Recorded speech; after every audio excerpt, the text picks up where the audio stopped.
నమస్తే అండి రైతు సోదరులకి. ఈరోజు మనం ఏలూరు జిల్లా కామరకోట దెందులూరు మండలం పెద్దవేగి మండలం లక్ష్మీపురం ఒంగూరులో ఒక విలేజ్ గార్డెన్లో ఉన్న ఇది ఒక్క తోట దేశవాళి అంటే నాటు రకం కర్ణాటక తూర్పు మడకశిర రకం. ఈ గార్డెన్ ఈరోజు మనం సేల్కి తీసుకోవడం జరిగింది. ప్రతి ప్లాంట్కి 20 నుంచి 35 కిలోలు ఉన్నట్టు కనపడుతుంది. ఉదాహరణకి ఈ చెట్టు చూసుకుందాం. ఈ చెట్టు అయితే 30 కిలోలు వస్తుంది.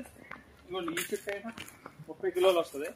మీరు ఇలా చూసుకుంటే చాలామంది రైతులు అడుగుతున్నారు మనల్ని, రియాలిటీ వస్తుందా, అసలు రియల్గా వస్తుందా అని అడుగుతున్నారు. మీరు ఈ గార్డెన్ ఎగ్జాంపుల్ తీసుకోండి. ఇది ఓపెన్ ఫీల్డ్, దీంట్లో ఇంటర్ క్రాప్ కూడా ఏం లేదు, డైరెక్ట్గా ఒక్కేశారు. మొక్క దూరం వచ్చి 8x8, సాలుకి 8, మొక్కకి 8 వేశారు. సో అలా వేసింది. ఈ తోట ఎకరానికి 600 మొక్కలు వేశారు. ప్రతి చెట్టు కాసింది. ప్రతి చెట్టు 20 కిలోల నుంచి 30-35 కిలోలు దిగుబడి గ్యారంటీ కనబడుతుంది. రేపొద్దున ఫ్రూట్ కటింగ్ కూడా పెడుతున్నాను దీన్ని. చాలా బాగుంది ఈ తోట. ఎవరైనా కావాలితే వచ్చి తోట కూడా చూడవచ్చు. Okay, thank you.